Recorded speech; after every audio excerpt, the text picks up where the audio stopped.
I get so many questions regarding the use of acids in your skincare routine. I figured it was about time I dedicated a video to them. Which acids are there? Which one is best for which skin type? How often do you use them? And what can you combine them with? The focus will be on the exfoliating acids. We will get to what they are in a bit, as many other acids you will see in your skincare products work in an entirely different way. After watching today's video, it will all make sense, I promise. If there are any questions I didn't answer, drop them in the comments below.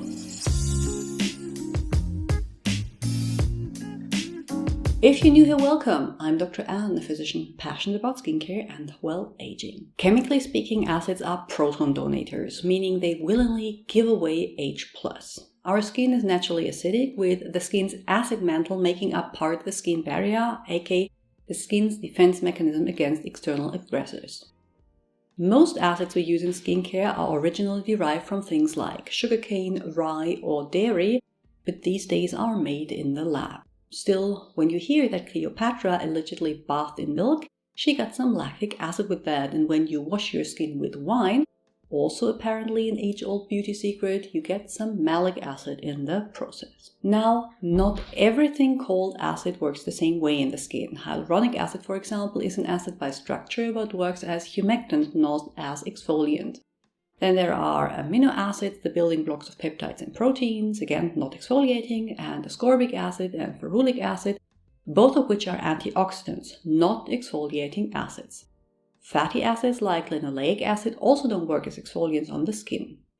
Not primarily exfoliating acids are retinoic acid, tranexamic acid, and azelaic acid, all of which already have their own dedicated video in case you want to learn more about them.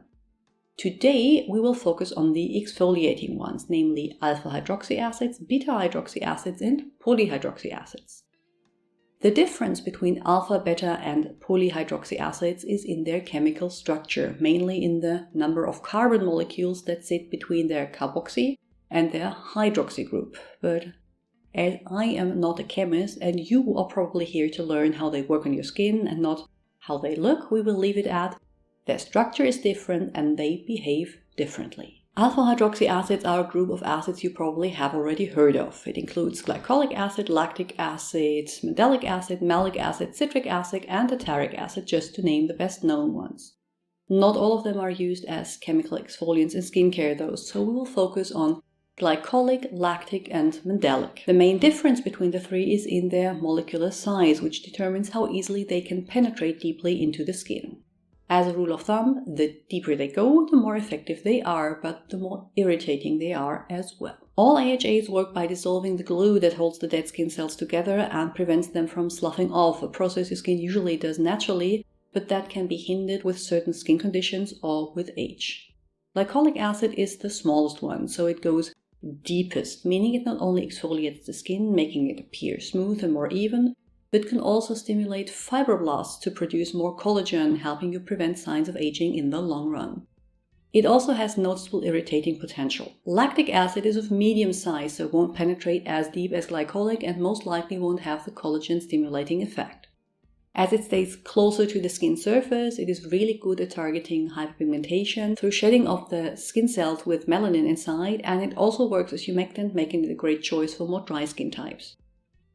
Mandelic acid is the biggest molecule of the three, so it doesn't really get deep into the skin. That means the effects you get are subtle and slower than they would be with glycolic, but also means the risk of irritation is lowest among the AHAs, making it a great choice for those with sensitive skin and for people that are at risk for post-inflammatory hyperpigmentation.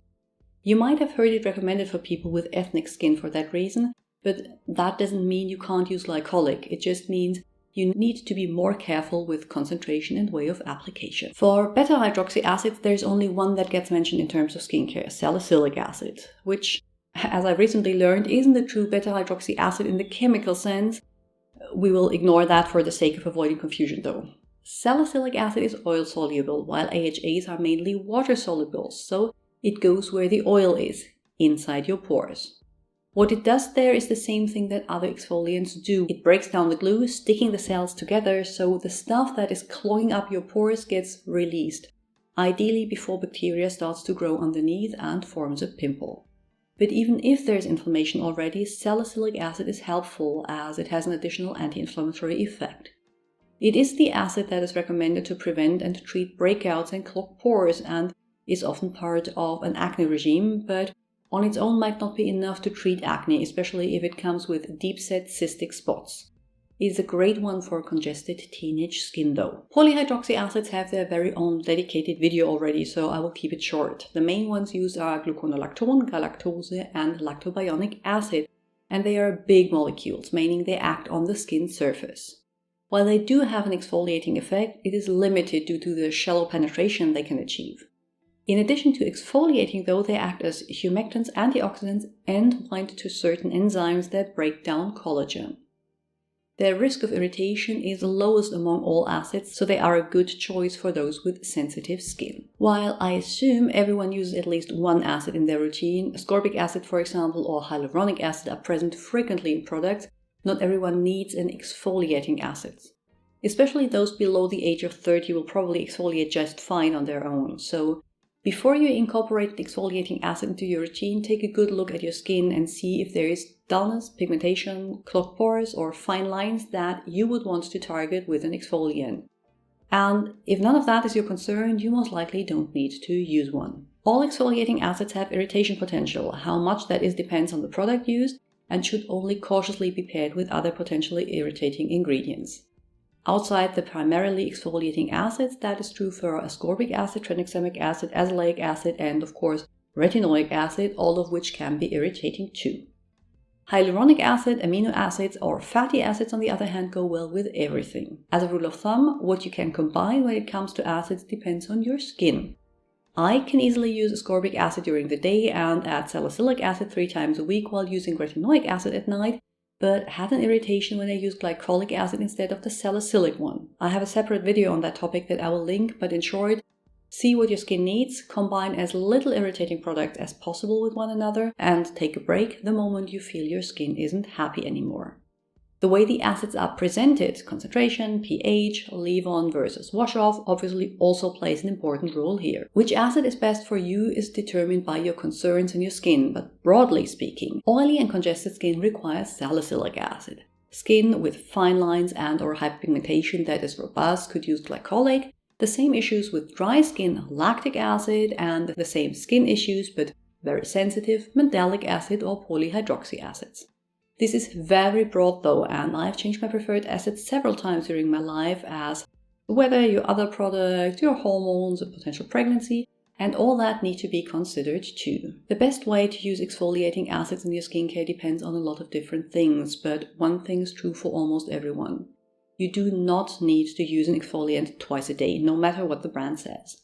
In general, depending on the concentration and type of product you're using, anything from once a day for very congested skin using salicylic acid, people using wash-off products or very gentle formulations with a low concentration, to once a month for really sensitive people or those that like to go all in with a very intense peel is possible.